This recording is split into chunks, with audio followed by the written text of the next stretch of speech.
The chilling Arctic wind nipped at the exposed cheeks of a boy, accompanied by his uncle, father, and dog. The chilling breeze whistled past the individuals as the deep snow crunched beneath their feet. Furs and leathers were doubled in layers, thick straps utilized to create a tight fit to block out the cold. How much further? The young boy asked, chattering his teeth between each word. There was no answer for some time before his uncle stopped and knelt down to face him. We are almost on its trail. We have to be careful and silent.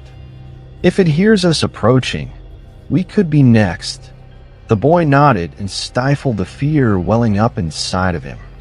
Footsteps continued, and the dog pounced through the snow, occasionally pausing to sniff the air.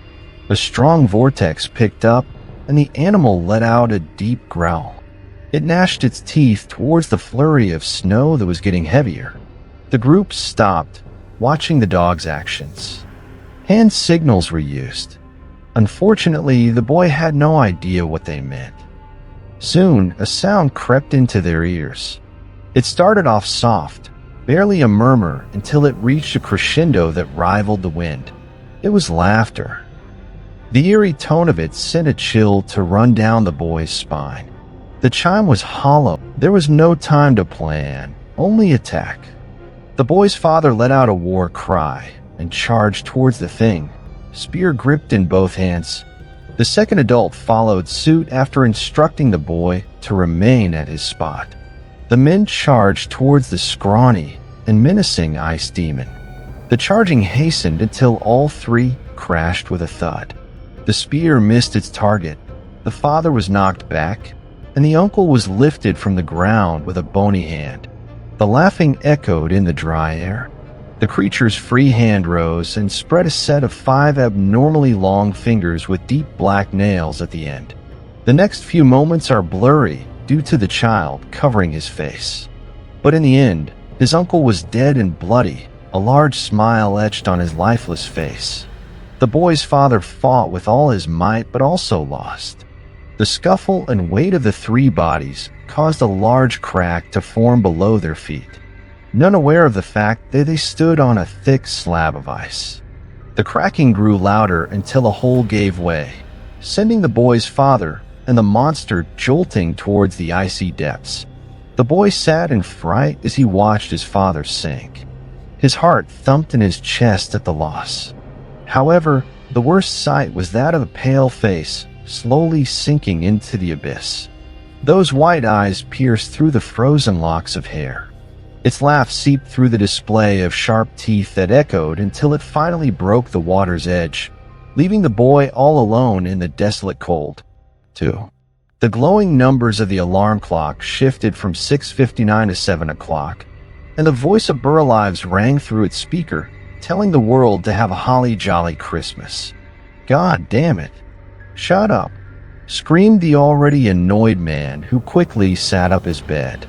He jammed his thumb into the off button and got to his feet. God, I hate this shit. He spoke to himself while putting on his pants and walking to his dresser. A bottle of whiskey was snatched up, and the lid was removed. The man grabbed the glass next to it and poured the brown liquid, then swallowed the whole thing in one gulp. The sting of the alcohol caused a wince, then warmth took over as it slowly made its way down to the man's stomach. He put on a shirt and then stepped out of the bedroom. A loud ringing echoed in the hallway, which sent the man's speed walking towards it. He lifted the receive and spoke in a harsh voice. Yeah. Another voice came from the other end. Rick, he's back. The man holding the phone raised an eyebrow. Who's back? There was not a moment of pause with the response. Angel Maker. Anger welled up in the man, and he snorted. Give me the address, and I'll be there as soon as I can. He wrote down the info on a sticky note and hastily got ready. With the turning of a key, the car purred to life. The winter air left a trail of steam to rise from the tailpipe. The vehicle sped off, and the anxious man, better known as Detective Rick Elner, was headed towards what was most likely another twisted gift from a demented giver. Rick drove through the frost-covered streets of the town he had grown up in his whole life, snow shifting lazily with a slight breeze in the air. Christmas lights were on display, but not lit, wreaths and trees set up, images of Santa, and periodically he saw children building snowmen. All of the things he loathed this time of year. When most people think of Christmas, they associate the holiday with joy, family, and happiness. For Rick, it only meant sorrow, regret, anger, and solitude. This would mark the third year of a dreadful season. His thoughts harkened back to his wife and children, their faces smiling and displaying those soft, happy eyes. Then the mood shifted into tears, screaming, and crying. The reel of images morphed from scene to scene until it landed on the monstrous displays of desecrated bodies, all sprawled out in the snow, covered in blood and lacerations. Angel Maker, the name coined for a heartless lunatic who had sent a plague of fear to infect the town of Alavandrel. Bodies tore open, stuffed with Yuletide trinkets of all sorts. Blood coated their bodies and left to freeze in the cold. These corpses all had been manipulated in the snow to create wings beneath them. Hence, the name published in tabloids and news bulletins. This had been Rick's obsession ever since he was called to the first case. The lifeless body of a 15-year-old girl left him feeling dead inside. This spanned a total of 9 other victims, all left in the same manner. No clues found, no murder weapon. There was nothing to link a culprit to these heinous acts of violence. The work spilled into his home life, which in turn led him to becoming an alcoholic. The liquor morphed Rick into an abusive, neglectful terror within the walls of his home. Instead of finding the serial killer, he took his frustration out on his family. After the 5th broken bone, his wife divorced him and took the kids without warning, a week before Christmas. Since then, the lonesome detective had zero contact with his children and didn't even know where they went. Instead of sobering up and trying to make amends, Rick spiraled deeper into his bottle and spent every waking moment plotting his suicide. However, in reality, he was a coward and could never bring himself to pull the trigger. So instead, he wasted away on booze and obsessing over the elusive creator of bloodied snow angels. The case went cold after the 9th week. 2 things were maintained with this sadistic bastard: his MO and his pattern. After the first snow, a body would be found in a public place, and each week, another would arrive until the body count reached that magic number, and Angel Maker would disappear. The monster had returned with the cold once again, and Rick was determined to get his guy this time. 3. Rick pulled up to the edge of Boyce Park. A crowd had already formed near the caution tape. The radio in his car was blaring a news report. Despite the freezing temperatures, the polar ice caps continued to melt, sending waves of water and huge chunks of ice. Rick turned the car off and stepped out. He pushed his way past people, completely ignoring the relentless news reporter who had received a broken jaw from the last time he attempted to interview Rick last year. Once past the tape and local police officers, Rick's partner shuffled towards him. "About damn time you got here." The bastard changed things up with this one. The stocky frame of Detective Trevor Jameson, or TJ for short, whisked Rick hurriedly towards the crime scene. In a distasteful display of savagery lay the remains of a young woman. She was posed flat on the snow, the form of an angel beneath her, coated in blood. No clothing covered the body, showing the gaping slash in the woman's abdomen that expelled frozen entrails wrapped up in the shape of a bow. Christmas lights were wrapped around her neck, which had also been slashed open. The usually leavings of Rick's bane of existence. But this time, something was different. Female, early 20s, maybe younger. As usual, her throat and stomach were slashed. As we expected, Angel Maker left his signature symbol and decorated the body. But this time it's different. Take a look. Rick followed the hand his partner pointed with to view the face. The poor woman's eyes were gone and replaced with pieces of a shattered mirror. Wedged in viciously. "Sick son of a bitch," Rick muttered under his breath. TJ gave further details, then ended with a question of what the mirrored eyes meant. No real answer was given. Instead, Rick scanned the scene, noticing that only one set of footprints were present, a set of two right at the woman's feet, as if the killer stood there to admire his work. Another repetitious detail from prior murders. In the past, molds had been made to get a print for whatever shoes were worn, but nothing ever came through. Upon further inspection, it was noted that a section of hair was removed along with her pinky finger.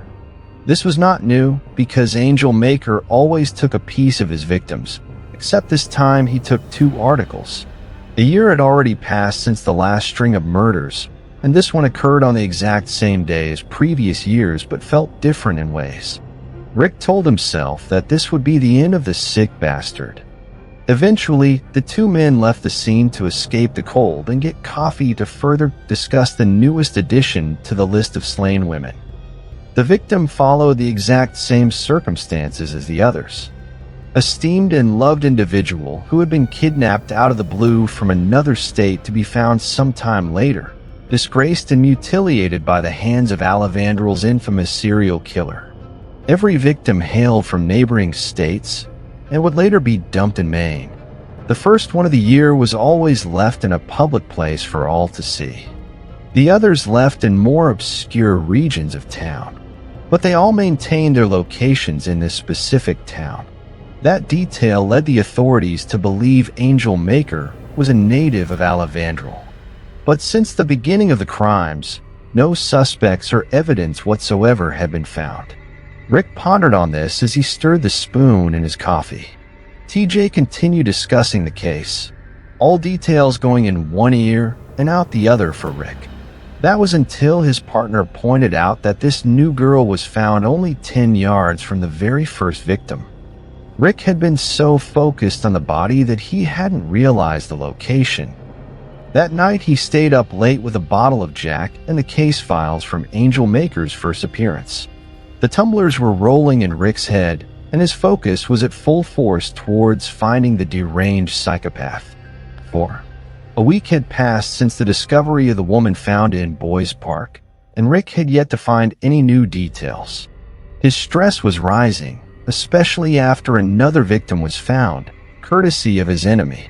The second bloody snow angel was found near Olive Creek, which Rick realized was the same as the second victim from the first year of Angel Maker.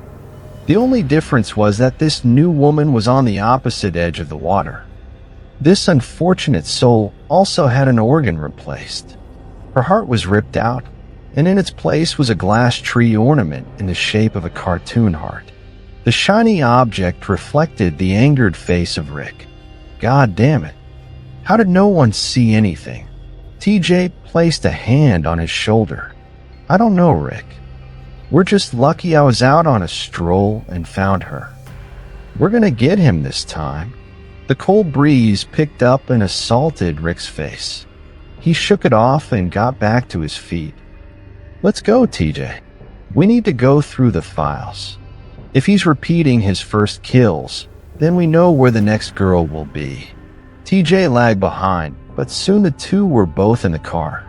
They made their way to the station, the radio giving another bulletin. More and more melted water is causing floods near. Static chirped to interrupt the announcer's voice. Then it returned. Large chunks of ice have drifted towards areas such as, just then, the CB radio cracked to life. Detective Elner, please respond to a code J01. Without hesitation, Rick picked up the radio receiver. This is Elner, we're on it. Location. Instantly, the two thought another Angel Maker scene, even though it was too soon. Their thoughts changed when they made it to the outskirts of town. Near the welcome sign of Alavandrel, crumpled in the fetal position, was a body. The sight of the corpse was not accompanied by an angelic figure of snow. The individual was fully clothed, save for the large gashes and cuts around the back and chest area. No major wounds, replaced organs, or Christmas decor. The victim was male, which had never been part of Angel Maker's selected victims. Several questions filled the minds of the detectives as they knelt down to examine the scene.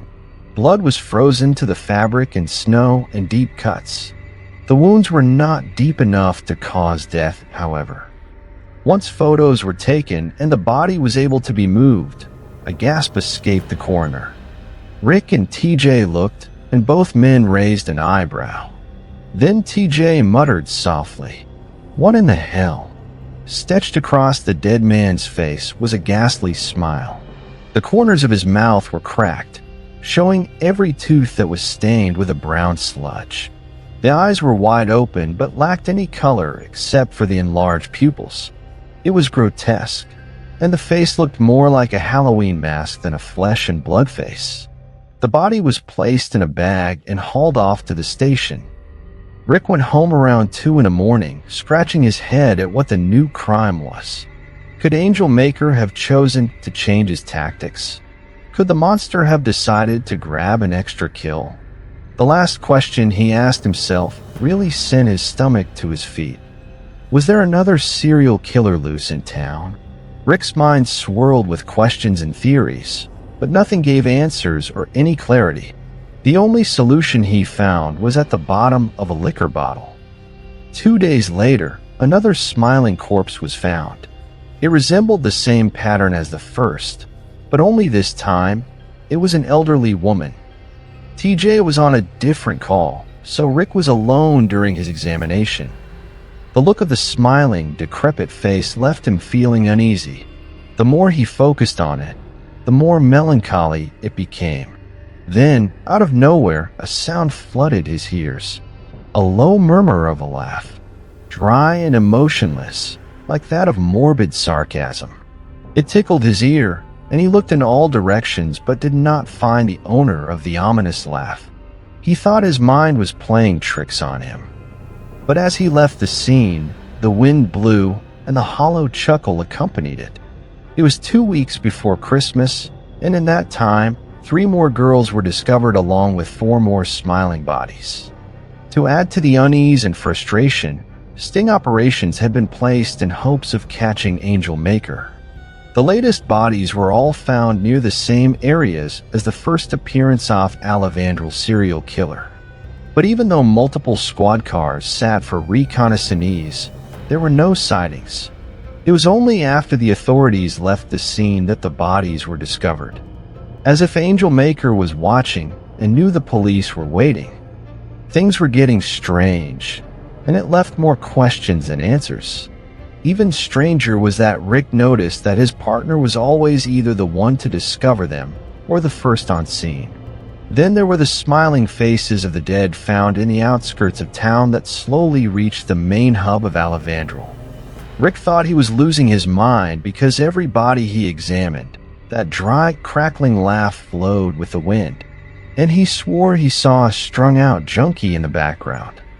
The tall, lanky, framed man who wore hardly any clothing, sick boils and other pustules covering the body. He noticed a horrific smile on the face, but that was all he saw due to the hiding behind long strands of dark hair. Rick made a point to question the junkie, but by the time he approached, the man had already disappeared. Rick talked with TJ about it, but this brought no closure. Then a series of cataclysmic events took place, beginning with TJ abruptly had a meeting and left his keys in Rick's car. Rick noticed the keys later on in the night after his shift. He grabbed the set and decided to drop them off at TJ's house. That's when something caught his eye. A small gold pendant with a tiny diamond at the center. To his knowledge, TJ had never been married, and as far as Rick knew, the man was not in a relationship. Granted, Rick did not interact with his partner outside of work, but thought he had enough knowledge of the man's out-of-work life. That night, he stopped at his partner's residence and left the keys in the mailbox, spying the multiple ornaments and angels decorating the lawn. At the time, he thought nothing of it and drove home. As he lay in bed, the cases rolled through the confines of his brain, and then something clicked. The pendant He thought he had seen it before. The image refused to leave his mind to the point that sleep would not come. So Rick headed to the station super early to go through all of the dossiers on Angel Maker. The papers and pictures of those poor, desecrated women littered his desk. He drank heavily from the bottle stashed in a drawer. His mind swirled, and his anger flowed like water. He slammed his fist down on the desk. Slowly, a picture slid from the pile and landed on the floor. He picked it up and scanned it. Elizabeth Coulter, the first girl to be found back before the serial killer got his name. Gutted like a deer and wrapped with garland at the front steps leading to the fountain of Boys Park. The memories burned bright in Rick's mind, and that's when it hit him. He looked harder at the photos, and there it was. The small gold heart with a tiny diamond. He choked on the bourbon as he peered at the sight. Son of a bitch. Questions and scenarios were forming, and without thinking, Rick left the office and headed back to TJ's. He wasn't sure what he was going to do, but obviously his partner had tampered with evidence. Rick wouldn't stand for this. He had another thought, but prayed it wasn't true. He pulled in the driveway, noticing that TJ's car was still gone and all the lights were off. Where the hell is he at 4 a.m? Rick spoke out loud to himself as he exited his car. He walked up the steps, holster unbuttoned. His hands searched the mailbox. The keys were still inside. Without a thought, Rick unlocked the door and stepped inside. At first, the living room seemed ordinary, but then the images of angels and Christmas decorations covered the entirety when Rick lit up his flashlight. With the murders going on, the decorations seemed morbid to him. He crept through other rooms, searching for something he was not entirely sure of what yet. Never being in this house, the landscape was unknown to the detective. Then he stopped when he heard a thud. It came from below, and then it returned quickly, followed by a muffled whine. The search of the sound brought Rick to a door near the kitchen. It had a lock on it, and as luck would have it, the key was accompanied on the keychain. Rick slowly descended to a damp and musty-smelling basement. Light flickered within the brick walls, and the sounds grew louder. This is when recollection and rage flooded him. Lining the walls were clippings of the Angel Maker case. On the other side was an altar of sorts. Angels covered in red and black paint. Near unlit candles were articles of jewelry. Next to the jewelry were remnants of severed fingers, some rotting and withered. His search stopped when another whimper filled the room. He jerked to the left and dropped his flashlight. In front of him was a nude woman, tied up to a blood-stained mattress. A blindfold covered her eyes and a rag over her mouth. Blood crusted her nostrils. She was squirming and crying. Jesus Christ, Rick whispered. He quickly ran to the girl and removed the rags. She coughed and screamed in terror.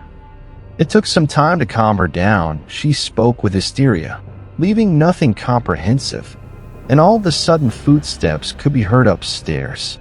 Then the sound of TJ's voice echoed. Rick, where are you, buddy? 6. The flashing of blue and red lights illuminated Rick's face as he watched the girl be taken into the ambulance. The chatter of radio static and voices were all but muffled to him. The events of the last 2 hours were all a blur. The only thing that remained was him watching the life leave TJ's eyes as Rick strangled him to death. The bastard deserved to die in his opinion, and seeing that this case was his, it seemed only fitting that he be the one to do it. But he caught hell for this. Seeing that it was technically in self-defense and Rick had killed a serial killer, there was a gray area surrounding the case of him killing TJ. In the end, Rick was both suspended for a week and also given a pat on the back for taking out Angel Maker. He was instructed to seek mandatory therapy as well. Within that basement, police found trinkets from every victim, such as pieces of their hair, severed appendages, and pictures of them before and after their gruesome ends. The case had finally been solved, making Detective Rick Elner a hero and a murderer. Poetic justice, in a sense. For the week of his suspension, Rick sat around the house, drinking and feeling a slight bit of relief. It was short-lived as he flipped through the channels of his TV. He turned it on to the news station, still discussing the melting of the polar ice caps. The nation continues to find large chunks of ice floating in different regions. Some are found to encase. He flipped to the next channel, and his blood ran cold. This is discovered in the backyard of the infamous serial killer Angel Maker, formerly Detective Trevor Jameson, was the body of a young boy. Rick listened intently and began to grind his teeth at the details. Torn clothing, deep cuts, splashed blood, dilated pupils, and the glued smile carved in the boy's face. He took in the reported speculations of it being Angel Maker's final kill or the workings of a second serial killer in Alevandril. At the time, his station had chalked up the Smile murders to be part of TJ's sick game. Rick had also believed it for a moment. But there was no way. If the body had been there, it would have been discovered the day Rick strangled TJ, unless someone else had slain the boy. Although he couldn't interfere or help in the case, Rick knew he had to go. So he got in his car after taking a few shots of bourbon. The streets were covered in sleet with a few patches of black ice. The temperature had dropped down to the low 20s. The road swayed back and forth from the intoxication. Rick swerved, nearly hitting a parked car on the side street near TJ's neighborhood. Finally, he pulled up to the house that was swarming with police cars. The yellow tape around the yard bounced from the chill wind. The snow crunched under Rick's feet as he trudged towards the backyard. Images of the girl and TJ's dying face assaulted his thoughts. He shook off the mental displays and continued on. He crept up near the scene. It was just as described on the news report. But to see it in person was worse. It made his stomach churn to see the teenager left discarded in such a grisly display. And that smile, that horrible smile, sent a twinge of morbidity that raised the hairs on Rick's neck. He tried to get some extra details, but was reminded of his lack of involvement in the case. He huffed and turned to head back towards his car he had left running. He looked towards the trees bordering the house and paused. The deep white eyes pierced through him, and his breath shivered. It was the junkie, the same one he had been seeing periodically at the Smiling Crimes. Bastard, Rick murmured to himself. He wasn't letting the guy get away this time. So he started walking towards the man. As he did so, the figure turned and walked in a stiff, jerking motion. The wind picked up, and the sound of laughter accompanied it. "You think the death of a child is funny, you son of a bitch?" The anger flowed through the detective, and he felt steam rise from his body. Something told him this guy was guilty.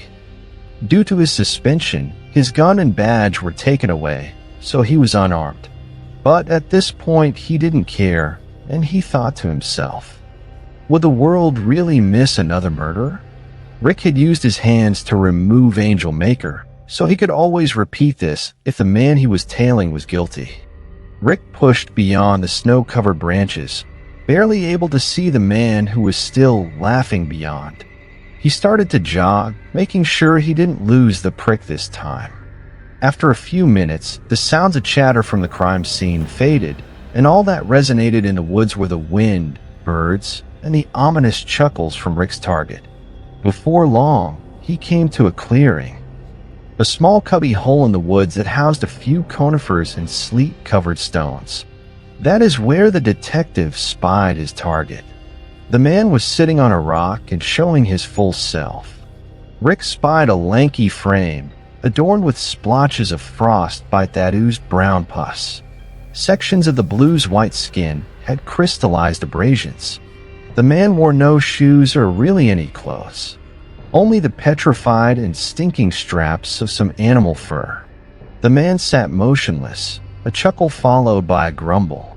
The sickly-looking man was using his elongated nails to dig at an open sore. The wet sloshing of the act made Rick wince. He spat with frustration. "Don't move, you sick bastard." Laughing at the dead? "You're coming with me." When the words faded, the figure lifted its head in a robotic motion, peering at Rick with completely white eyes, void of any emotion.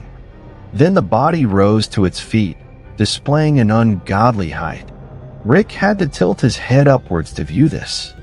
A grimacing smile stretched from ear to ear, displaying jagged teeth of ivory. The clouds above shifted to release sunlight that created an opal shimmer on the thing's flesh. Rick swallowed a lump in his throat, regretting not bringing something to defend himself. Even though riddled with fear, the man stood his ground. He balled his fist, anticipating a fight with this creature. But before he could react, the thing was on him. The laughter rang in his ears as he felt the sharp nails digging into his body. The burning mixed with the uncontrollable tickle to his nerves. In a strange turn of events, Rick began to laugh from the sensation. The woods were filled with a cacophony of laughter and the sound of a struggle. On the morning of Christmas, a woman sat in her living room while two children praised all of the presents Santa had brought them. She had left the TV on for background noise when a breaking story tuned into the latest details on the murders within the town of Alexandria, Maine. The Mail News reporter read the following prompt. Early this morning, the body of Rick Elner was discovered in Harbinger Woods behind Lister Avenue, particularly near the residence of the late Trevor Jameson, better known as the Angel Maker.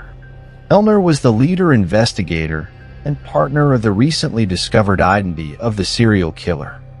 Elner had solved and eliminated Jameson after discovering evidence of his crimes along with a woman chained in his basement, no doubt being prepared to be the next victim.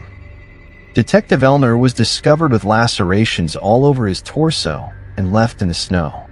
Due to the conditions of his murder, police have labeled him the latest victim of the ever-growing case of Smiling Murders. More details as the story unfolds. Be careful out there, folks. Things like this are the last thing we need during this usual happy holiday. Thoughts and prayers to the family of the detective. The woman rolled a wedding ring attached to her necklace, looking at her children, and began to cry. The children walked over to her, oblivious to the news or their mother's tears. "Mommy, do you think Daddy will come to visit us for Christmas? Or is he still on the naughty list?"